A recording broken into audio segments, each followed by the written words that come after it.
Hello అండి, నమస్తే అందరికీ. 'కల్కి 2898 ఏడీ' మూవీ నుంచి అప్డేట్ వచ్చింది. అమితాబ్ బచ్చన్ పాత్రకు సంబంధించిన పోస్టర్ను, పాత్రకు సంబంధించిన లుక్ను రివీల్ చేశారు. అసలు ఈ మూవీ గురించి గత కొన్ని రోజులుగా జరుగుతున్న చర్చలు అందరికీ తెలిసిందే. ఈ మూవీ విడుదల తేదీపై జరుగుతున్న గందరగోళంగా మారింది. ప్రభాస్, నాగ్ అశ్విన్ కాంబోలో తెరకెక్కిన 'కల్కి 2898 ఏడీ' మూవీ మీదున్న అంచనాల గురించి ప్రత్యేకంగా చెప్పాల్సిన పనే లేదు. పాన్ ఇండియా కాదు, పాన్ వరల్డ్ స్థాయిలో సినిమాను నాగ్ అశ్విన్ మలిచాడు. ఈ మూవీలో అమితాబ్ బచ్చన్, దీపికా పదుకొనె, కమల్ హాసన్, దిశా పటాని వంటి వారెంతో మంది నటించారు. మే 9న రావాల్సిన ఈ మూవీని ఎన్నికల కారణంగా వాయిదా వేస్తారు అనే రూమర్లు గత కొన్ని రోజులుగా నెట్టింట్లో చక్కర్లు కొడుతున్నాయి. ఈ క్రమంలో ఈ చిత్రం నుంచి అదిరిపోయే అప్డేట్ ఇచ్చారు. అసలే దేశం మొత్తం ఐపీఎల్ ఫీవర్లో ఉంది. అందుకే స్టార్ స్పోర్ట్స్ ఛానల్లో అమితాబ్ పాత్రకు సంబంధించిన అప్డేట్ను వదిలారు. ప్రస్తుతం ఈ అప్డేట్ నేషనల్ వైడ్గా ట్రెండ్ అవుతోంది.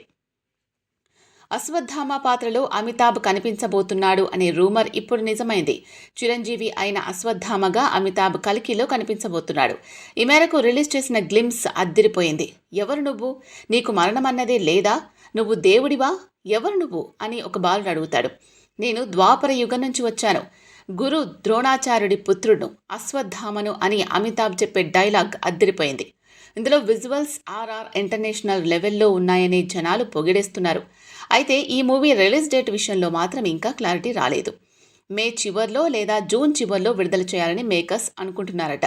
డిస్ట్రిబ్యూటర్స్ ఒక డేట్, నిర్మాత ఇంకో డేట్, హీరో మరో డేట్ అనుకుంటున్నారట. చివరకు ఏ డేట్ ప్రకటిస్తారో చూడాలి. ఈ సినిమా నుంచి వచ్చే ప్రతి కంటెంట్ అంచనాలను పెంచుకుంటూనే పోతోంది. ఇప్పుడు అమితాబ్ను అశ్వత్థామగా పరిచయం చేస్తూ వదిలిన గ్లిమ్స్ నేషనల్ వైడ్గా ట్రెండ్ అవుతోంది. మరి ఈ మూవీకి సంబంధించి మీ ఒపీనియన్ ఏంటి? ఎలా ఉంటుంది అని మీరు అనుకుంటున్నారు?